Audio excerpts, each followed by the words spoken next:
I'm 58 years old.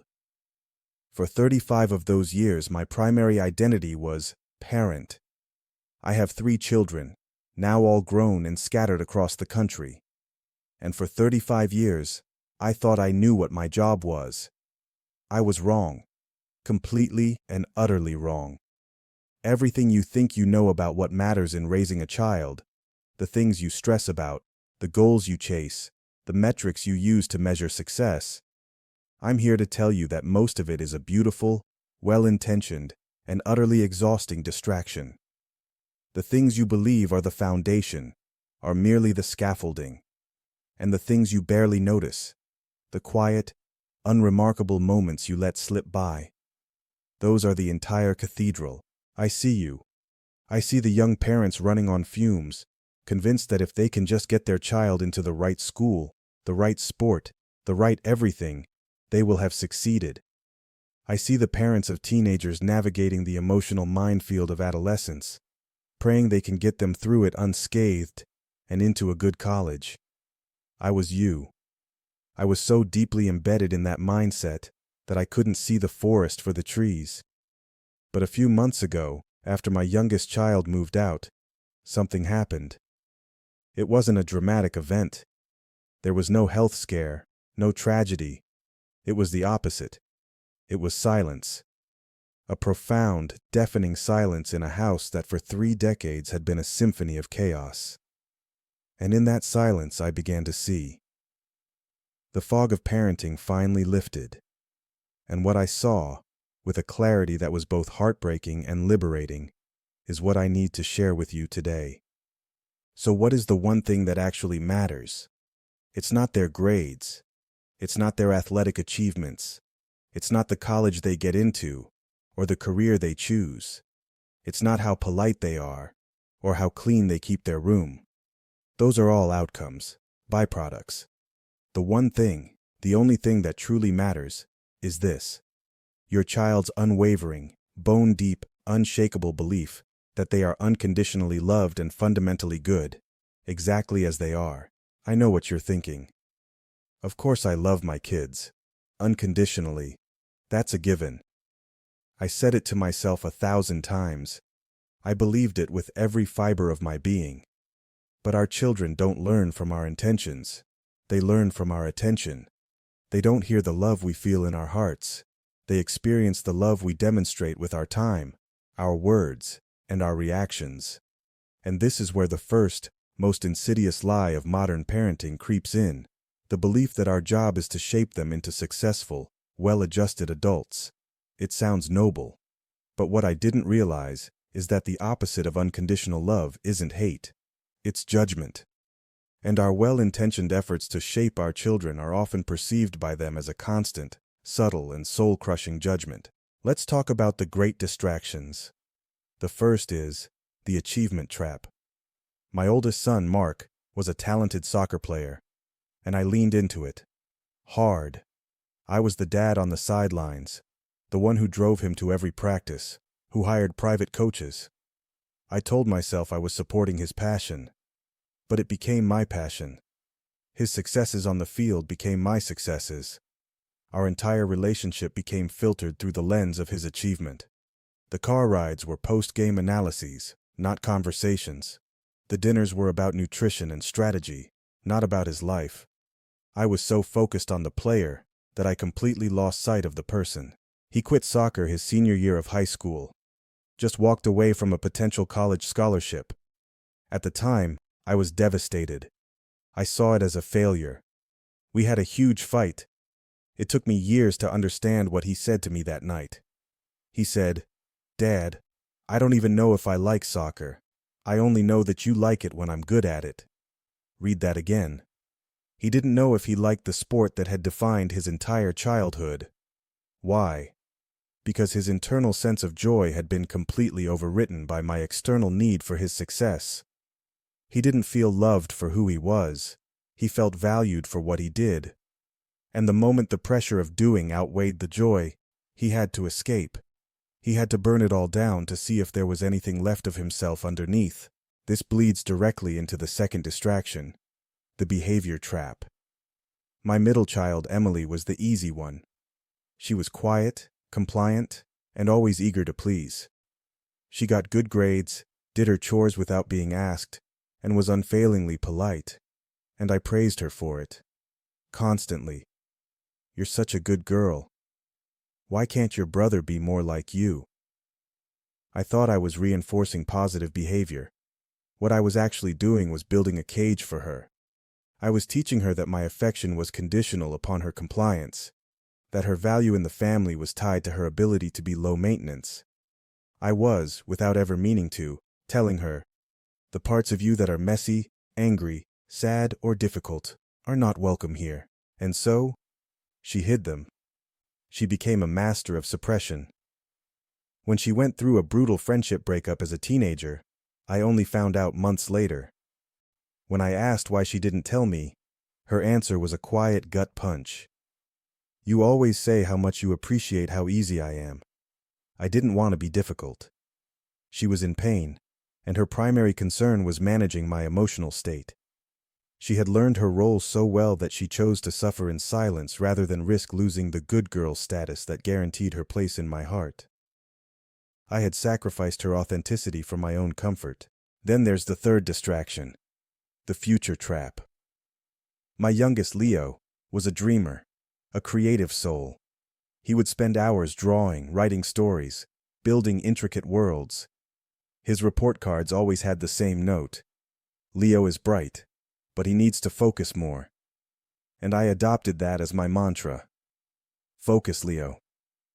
How is that drawing going to help you get a job? You should be in coding club, not art club. That's where the future is. I was so terrified of him being left behind that I tried to stamp out the very things that made him unique. I was trying to prepare him for a future that I had imagined, not the one he would create. I was communicating to him that who he was, right now, in that moment, was not enough. His interests were not valid. His passions were not practical. I was treating his childhood as a mere training ground for adulthood, not as a valid and sacred part of life in itself. I was in the room, but I wasn't in his world, and our children know the difference. So, if all these things are distractions, what is the actual work of parenting? It's not about adding more to your plate. It's about subtraction. It's about letting go. It's about shifting your focus from the external to the internal. It's about turning your attention away from the doing and towards the being. It's about cultivating that one core belief: you are loved, you are good, no matter what. How do we do that? It comes down to a few things that I now see are the only things that ever truly mattered. The things my adult children talk about when they call me.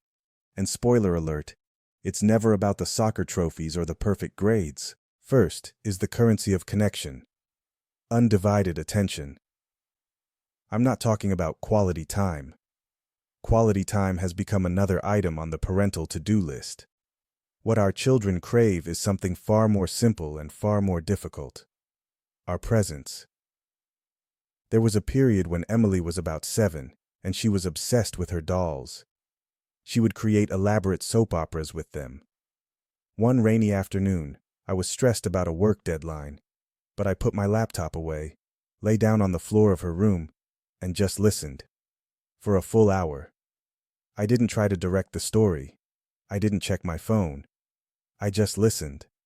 I was bored out of my mind. And yet, just last year, Emily, now 26, said to me out of the blue, "Dad, do you remember that day we played dolls for hours in my room? That's one of my favorite memories." I was stunned. I had taken them to Disney World. I had planned elaborate birthday parties. I had bought expensive gifts. But the memory that stood out, the one that made her feel seen and loved, was the one where I gave her the one thing that was truly valuable: my undivided, agenda-free attention. It wasn't about the dolls. It was about me communicating, "You are so important that I will stop everything just to be in your world." Second, and this one is the hardest, is the power of apology. We are so desperate to maintain our authority that we see apologizing as weakness. It is the single greatest sign of strength. It is the ultimate tool for demonstrating unconditional love. After Mark quit soccer, we had a terrible fight. I said things I deeply regret. The air was thick with it for weeks. He was 17, and I could feel him pulling away, building a wall I might never climb. After a week of misery, I went to his room, sat on his bed, and said the 4 hardest and most important words a parent can say. I was wrong. I'm sorry. I didn't say, I'm sorry, but I said, I was wrong. My love for you got tangled up in my own ego and my own fears. My reaction was about me, not you, and it was not okay. I am sorry. In that moment, I could see the tension leave his body. I could see the wall crumble. My apology didn't condone his decision. What it did was communicate this. My love for you is more important than my need to be right. Our relationship is more important than this conflict. You are more important than my pride. By admitting my own fallibility, I made it safe for him to be fallible too. That one apology did more to secure his trust and love than 100 soccer trophies ever could have. Third, and this is the one that feels selfish but is actually the most generous, the power of your own joy. For decades, I operated under the assumption that being a good parent meant sacrificing my own needs and happiness. My hobbies disappeared. My friendships atrophied. My marriage was put on the back burner. My life became a series of logistical exercises in service of their lives. I was a driver, a cook, a tutor, a coach, a manager. And I was proud of it. I wore my exhaustion like a badge of honor. But what was I modeling for them? I was teaching them that adulthood is a joyless slog of obligation. I was teaching them that love means erasing yourself. And I was putting a terrible burden on them, the unspoken responsibility for my happiness. If my whole life is about you, then you'd better make it worth it. It's a suffocating pressure. It was only after the kids left that I realized the truth. When my children see me happy, when they see me pursuing a hobby, laughing with my wife, going out with friends, it doesn't make them feel neglected. It sets them free. It teaches them that a fulfilling life has many facets. My happiness is my job, not theirs. The greatest gift I can give my adult children now is to have a life of my own. So, what does it all boil down to? After 35 years in the trenches of parenting, what is the final, simple truth? It's this. They are not projects to be perfected. They are people to be known. Your job is not to build a successful adult. Your job is to love a child. The rest is just noise. Your real legacy will not be their resume. It will be the stories they tell about you. Will they tell stories of pressure and expectation? Or will they tell stories of connection and acceptance? Will they remember the parent who was always correcting, or the one who was always there? Will they remember the list of their achievements? Or will they remember the feeling of being utterly and completely known and loved anyway? I'm 58, and I'm finally learning to let go of the parent I thought I was supposed to be. I'm learning to forgive myself for the mistakes I made when I was operating from a place of fear instead of love. I'm trying to be the father to my adult children that I wish I had been when they were young, a listener, a safe harbor, a man who is more interested in their heart than their accomplishments. So, after raising 3 kids, what actually matters? It's not the clean house or the straight A's. It's not the trophies or the accolades. It's the feeling a child has, deep in their bones, when they are 7 and 17 and 37. It's the quiet, unshakable confidence that they can bring you their ugliest rock, their biggest failure, their most confusing emotion, and you will not turn away. It's the knowledge that your love is not a prize to be won, but a home to return to. Always. That is the only thing that, in the end, remains. Don't wait 30 years to learn this. Don't wait for the silence. Start today. Put down your phone, look your child in the eye, and ask them what it's like to be them. And then just listen. That's it. That's the whole job. Just listen. Let me tell you something that nobody talks about. The moment your last child leaves home is the moment you finally see your parenting with clarity. Not because you've suddenly become wiser, but because the fog has lifted. You're no longer in the thick of it, making decisions in real time, reacting to crises, managing schedules. You have distance, and distance reveals truth. What I see now, in this silence, is that I spent 35 years solving the wrong problem. I was trying to solve the problem of, how do I make my children successful? When the real problem was, how do I help my children become themselves? These are not the same thing. In fact, they are often in direct opposition. Let me be specific about what I mean. Success, in the way our culture defines it, is external. It's measurable. It's comparable. It's the kind of thing you can put on a resume or brag about at a dinner party. It's the college they get into, the job they land, the money they make, the status they achieve. These things are not inherently bad, but they are not the foundation of a meaningful life. They are the scaffolding. And I spent so much energy building the scaffolding that I forgot to build the house. The house is the internal structure. It's the sense of self. It's the ability to know what you want, separate from what others want for you. It's the capacity to sit with your own emotions without needing to fix them or escape them. It's the resilience that comes not from never failing, but from knowing that failure doesn't define you. It's the ability to be alone without being lonely, to be with others without losing yourself. It's the deep cellular knowledge that you are worthy simply because you exist, not because of what you do or achieve. This is what I failed to build in my children. Not because I didn't love them. I loved them fiercely. But I loved them in a way that was more about my own needs than theirs. I loved them the way a sculptor loves marble, as raw material to be shaped into something beautiful according to my vision. What they needed was to be loved the way a gardener loves a seed, with patience, trust, and the understanding that the seed already knows what it's meant to become. Here's what's interesting. Now that my children are adults, now that they are out in the world making their own choices, the ones who are thriving are not the ones who achieved the most in childhood. They're not the ones with the perfect grades or the impressive resume. They're the ones who, at some point, gave themselves permission to be themselves. And the ones who are struggling, the ones who are anxious and lost, and constantly chasing the next achievement to fill the void inside them, are the ones who never got that permission from me. They're still trying to be the person they thought I wanted them to be. This is the real tragedy of conditional love, even when it's well-intentioned. It doesn't just affect childhood. It ripples through their entire lives. It becomes the voice in their head that says, "You're not enough. You need to do more, be more, achieve more."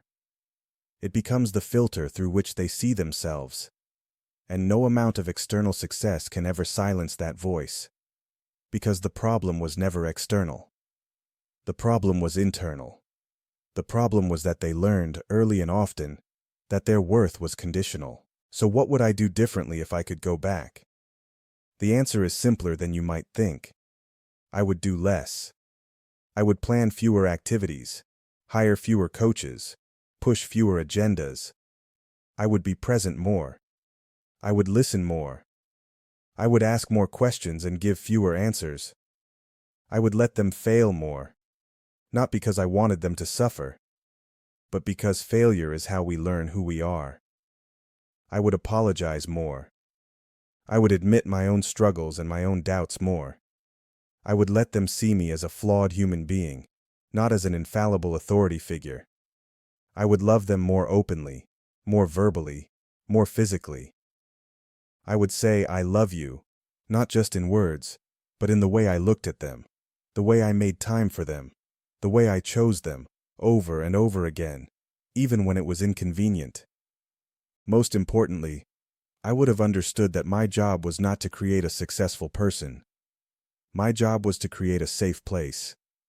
A place where they could bring their whole selves, the good parts and the messy parts, the strengths and the weaknesses, the dreams and the fears.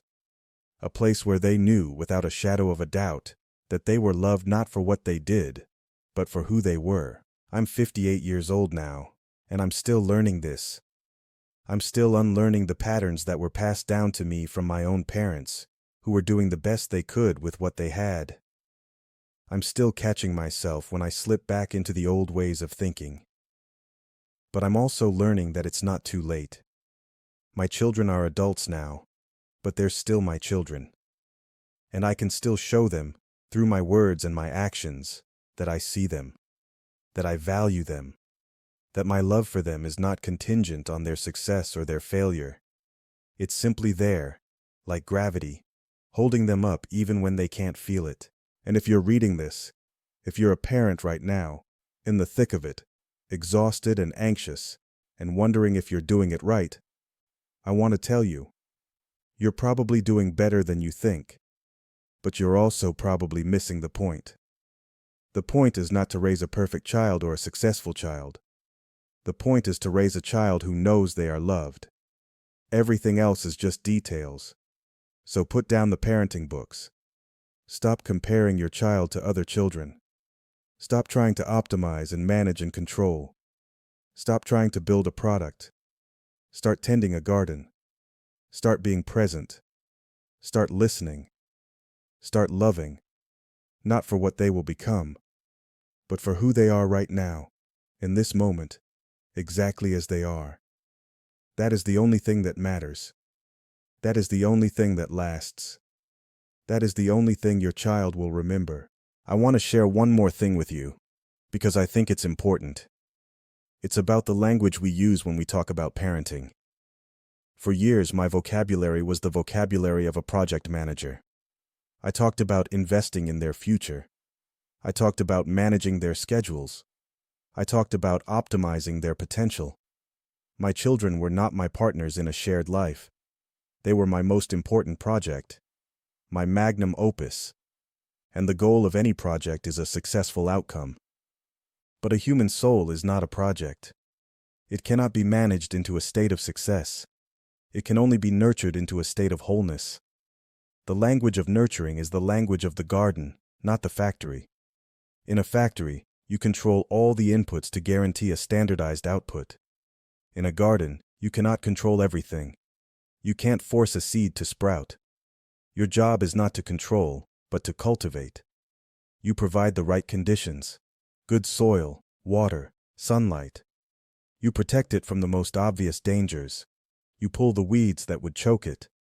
But you surrender to the mystery of the seed itself. You trust that it has its own innate blueprint for what it is meant to become. For 30 years, I was a factory manager.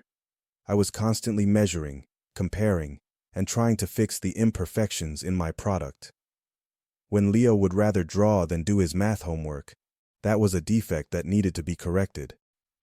When Emily was too shy to speak up in class, that was a flaw to be engineered out of the system. When Mark had a bad game, the process had failed and needed to be improved. I was so busy with quality control that I failed to simply stand in awe of the unique, unrepeatable miracle of the individuals growing in front of me. This is the shift that changed everything for me. The shift from seeing my children as projects to be perfected, to seeing them as people to be known. The shift from asking, "How can I make them successful?" to asking, "How can I help them become more fully themselves?" The shift from conditional love to unconditional love. And here's the beautiful thing. When you make that shift, everything else falls into place. The grades don't matter as much, but paradoxically they often improve because the child is no longer anxious and trying to earn your love. The behavior doesn't need to be managed as tightly, but paradoxically, it often improves because the child feels safe and doesn't need to act out for attention. The future doesn't need to be controlled and orchestrated, but paradoxically, it often turns out better because the child is making choices based on their own values and passions, not your fears. This is the secret that nobody tells you.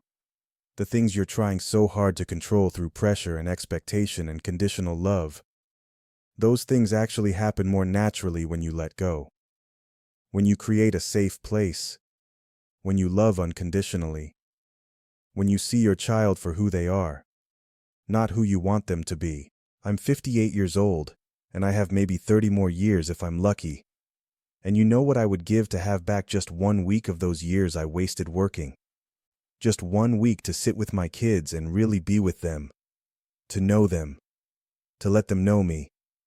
But I can't get those years back. What I can do is tell you, don't wait. Don't wait until your kids are grown and distant.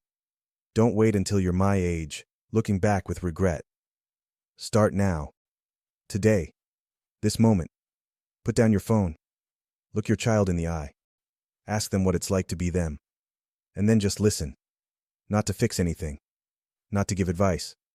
Not to judge or correct. Just listen. That's it. That's the whole job. Just listen. Because in that listening, you are communicating the most powerful message a child can ever hear.